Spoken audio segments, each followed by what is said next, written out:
My FPL Game Week 12 first thoughts, my first transfer plans going into the international break. Of course, Game Week 12 is not for 2 weeks. There is a nice little couple of weeks off for those of you who have not had the best couple of game weeks and want to switch off. Maybe like myself, Game Week 11 wasn't the best for me. I didn't buy Bukayo Saka, so should I buy him this week? And if so, which of my disappointing midfielders in the likes of Iliman and Enzo Fernandez and Semenyo should I consider selling from my team if I'm going to buy him? Or actually, should I be focusing my transfers elsewhere? Lots of you looking at buying Thiago this week. It is the week that we need to talk about Liverpool. They have a great run of fixtures starting from game week 12 onwards. All of this we'll discuss, some first thoughts, answer some of your questions, the first general plans for game week 12.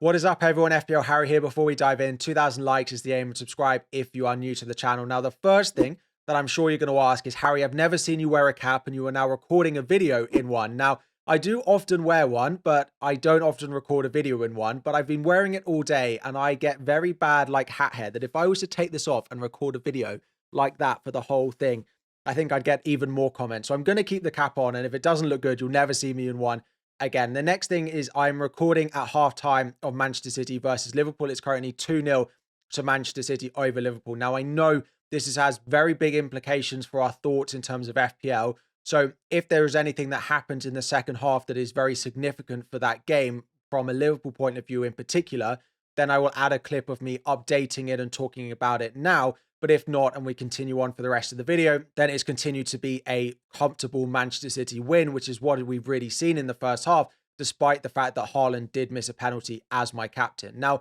my team in game week 11, unfortunately, has not done too well. Now, I haven't had a big red arrow. It's been quite a disappointing week for a lot of people. I've dropped from about 400k to about 500k at time of recording. So it basically boiled down to not buying Saka this week. Saka came in with a 12-pointer. He scored and got defensive contributions. The first time in over almost 12 months he's got a double-digit return is the week that I decided to go against him. And it was a risk that I decided to take. I went with Sarr instead of him. I decided to keep Iliman and Dye instead of using my final transfer to do that upgrade, and it didn't work out. Sometimes you make gambles. I don't often do it, and I did decide to do it this week by going against what was probably the obvious move in buying Bukayo Saka, and it didn't work out. And it's a transfer I will consider over the international break. That was part of the plan of why I bought Sarr over Declan Rice, and I'm happy that I did that. I'm happy that I didn't buy Rice, and now I've still got the Saka window open if I wanted it, but it didn't work out. I am on a red arrow. Unfortunately, going into the international break, it is a red arrow, but still, hopefully, by the end of the game, inside the top 500k, which is not the worst place to be at this point in the season. Now, in defense, going into game week 12, I've got double up on Arsenal. I've got Raya and Gabriel. They do have Spurs at home this week. It is an okay fixture. Spurs have scored a couple of goals against Man United this week, but haven't created a whole load of chances. I still don't mind having the double up on those two there. They did finally concede a goal to Sunderland, though, and we'd probably expect there to be still some clean sheets in the upcoming games, even though they've just conceded a couple of goals. Sunderland are a pretty good team, and actually, that Sunderland performance is why I've got Anderson benched going into game week 12. I actually decided to start Richards over him. Now, Richards got an 8-pointer, actually my highest scoring player at the moment so far with Haaland still playing. He got a clean sheet and got defensive contributions. And Anderson, they do play a Sunderland team who've been very good. So I could go to a back four and play Anderson, but at the moment it's a 3-5-2. Gabriel, we've got Senesi and we've got Richards. Richards continues to be good. Of course, Mark Gay didn't feature at all for Crystal Palace, but they still managed to keep a clean sheet, and they now play a Wolves team who, having been a Chelsea fan who was at the game on Saturday evening, they were not great. So I'm happy to play Richards. Senesi is at home to West Ham. Now, Bournemouth as a whole have been disappointing over the past couple of games. I absolutely have my eye on both Senesi and Semenyo and what I do with both of them going forward, but I cannot sell either of them at home to West Ham. And to be honest, if Semenyo had scored the penalty in game week 11, we probably wouldn't be having a discussion about selling him. But a lot of you are asking about him, and he has been disappointing. So I am going to keep an eye on him, although West Ham at home this week is not a bad fixture. Enzo Fernandez is yellow flagged. He's pulled out of Argentina's only friendly game over the international break. It does sound, though, like it's just an enforced sort of rest, like they're just taking the opportunity to give him a couple of weeks off before a very busy fixture period that Chelsea have got coming up. So I think he'll be fine for Burnley after the break. Bruno Fernandes continues to tick along well. He's got Everton at home next week. It's also the Monday night fixture, so I don't mind having him. Ismail Assar scored twice in Europe and then blanks in the Premier League. He did get chances though, and just like Richard, he plays against a Wolves team who did not look great when I saw them play on Saturday. Also, I've got Mateta as my triple up on Crystal Palace. I do not mind that. They have Man United in game week 13, but I may end up free hitting that week, although Man United at home is probably not the worst fixture for them. The only probable weak point, I think, in my starting 11 is Iliman and Dye. And I have always looked at potentially selling him, and with 2 free transfers, I imagine that I do sell and die going into game week 12. Now, it might be that I sell someone else and bench Iliman and die, but I think the chance of me starting him away at Man United this week is probably quite low. I don't think he's the worst pick, and if I ended up having to keep him all the way until the African Cup of Nations or keep him an extra couple of weeks, I don't think it's the end of the world. But I think looking at my starting 11 going into game week 12, Iliman and Dye away at Man United is probably the weakest point in my team. Erling Haaland up front does currently have the captaincy armband. Now, if I was to buy Bukayo Saka, he would be up for it. But Haaland just continues to get returns, and Newcastle continue to look pretty poor defensively. Now, they're much worse away from home, Newcastle, than they are at home, and they are at home against Manchester City. But whenever City score, whenever you get that goal notification, you fully expect it's going to be Haaland. So I don't plan on moving it at the moment. If I was to buy Saka, it potentially would make me think about it. But at the moment, Haaland's got it, Mateta vice captain. And looking at my team going into the international break, I don't mind it. I think it looks pretty good. It's just maybe that Iliman and Dye spot with 3.9 million in the bank and 2 free transfers that I might look to do something with. Now, before we go any further, this video is being sponsored by Huel. Now, we've spoken about Huel over the past year or so, but actually I'm going to talk to you about their hot and savory range. Now, we're getting into winter, especially if you're in the UK, and it's nice to have a nice warm meal, particularly for your lunch, which is when I have this. Now, it's got 26 of your vitamins and minerals. It's got 25 grams of protein per serving, all for just 400 calories, again, per serving, and just starts at £2.80 per meal. All you have to do is it comes in either a sachet, you can get it in the sachet form, or you can get it in a sort of ready to go pot, depending on if you want it on the go or whatever. You can see the video of me making it there. I've got the sachet, you pour it in, that's the Cajun pasta. So you can see me making it there, you just pour it in, add the water and wait for sort of 5 or so minutes. There are lots of different flavors. Now, the flavors differ. There's a variety of them depending on if you go with the sachet or the pot, but if those of you who like spicy food, it's not always for me. I don't deal with it very well. But if you like spicy food, there are spicy options. I've had the carbonara, I've had the bolognese. This is the Cajun pasta, which I've just made, and it's quite hot. And literally see the steam coming off it. But again, as the temperatures are dropping in the UK, it's really nice to have something warm.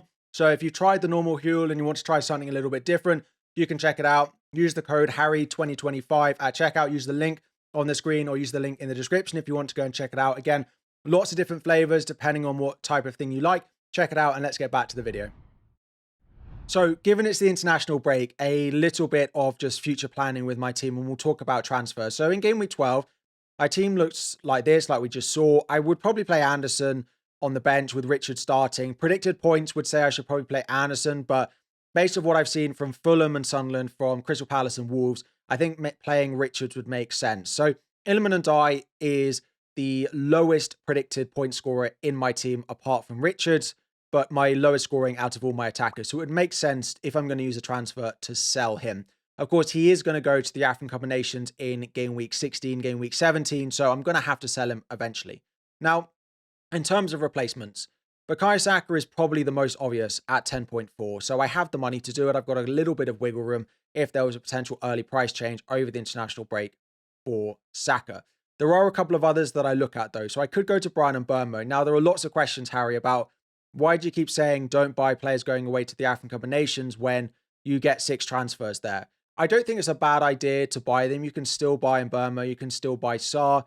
But once you get to game week 16, you don't want to be using all of your transfers to sell these players because you'll want to start rolling a few of them.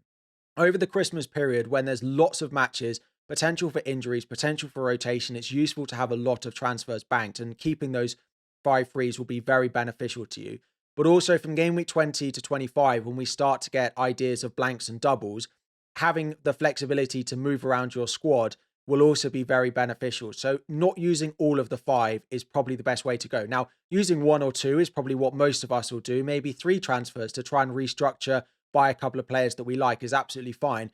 But I don't want to be forced to sell a couple of African Cup of Nation players, plus do a couple of other transfers to change my squad around, and suddenly I'm left with none of them. Is probably not where I want to go. So if it's close between a player that I can keep for the long term, and it's close between a player going away to the African Cup of Nations, it probably makes sense to buy the player who's not going to be an issue in the next couple of weeks. But you can still buy in Burmo, you can still buy Sar if you want to. But it probably makes sense to go for Saka. Like Spurs at home, Chelsea away of the next couple are not great. But Brentford, Villa, Wolves, Everton, Brighton, Villa over the next sort of 8 or so game weeks is a pretty nice run. So let's say I do that transfer. Game week 13, the plan is to free hit. I've got triple up on Arsenal away at Chelsea. I've got Richards, Sarr, and Mateta against Man United, where I've got Bruno. Of course, I've got Enzo against Arsenal. I've got double up on Bournemouth away at Sunderland, which is not great. And of course, then the final player is Haaland. And then in game week 14, I'd walk into a team which has Raya at home to Brentford. Same with Gabriel and Saka. Senesi and Semenyo at home to Everton. I'd have Richards, Sarr, and Mateta away at Burnley. And I'd have Enzo Fernandez away at Leeds. And of course, with Haaland. Probably roll again. Game week 15, I'd then have 3 free transfers available. Use all of those up before I get to the 5 additional free transfers in game week 16. So that makes a lot of sense. Yes, I should have bought Saka in game week 11. I should have sold Illiman and Dye for him then, but I didn't. But there's no time like the present to consider making that transfer. But the reason I didn't do that move was because I might want to spend that money elsewhere, and I might want some Liverpool cover. So because Gakpo was benched in the midweek, plus in this fixture. Now, it might be just because it was Real Madrid and it was Manchester City that happened, but I still think it puts me off enough. And I think Dominic Szoboszlai at a cheaper price is probably the most likely one I would look to buy. And that would also leave me lots of money in the bank. Now, with that money, I could look to do a couple of things. Now, I know I just bought Mark Guéhi, but if I feel like I've made a mistake on Thiago, I could go back there. The only negative with me going to Thiago, or probably the big negative of it, is if I free hit in game week 13, the next 3 fixtures that I'd own him for are Brighton at home, Brighton away, Arsenal away, Spurs away. And that's not great. So if I'm going to free hit in game week 13, that doesn't really make much sense. But it would be to buy some Liverpool defensive cover. Most likely Virgil van Dijk, who did have a goal ruled out in the game against Manchester City for Forest at home. Now, as a result, I would probably look to bench Richards, which doesn't feel great benching Richards and Anderson. But it would be a nice couple of transfers for the start of the Liverpool fixture run. It would potentially give me an out if I didn't want to play the free hit in game week 13, because I'd suddenly have a double up on Liverpool away at West Ham this week, which definitely makes my game week 13 team look better. And then game week 14, they have Sunderland at home and a continued nice run of fixtures. But again, in game week 14, I'd be benching Richards going away to Burnley. I'm not sure it's necessarily worth it to buy Van Dijk, not go Saka and buy Szoboszlai in order to keep benching Richards away at Wolves and away at Burnley. So that's where my head is at the moment. No plans on making any early transfers at the moment. Saka is also not predicted to rise in price.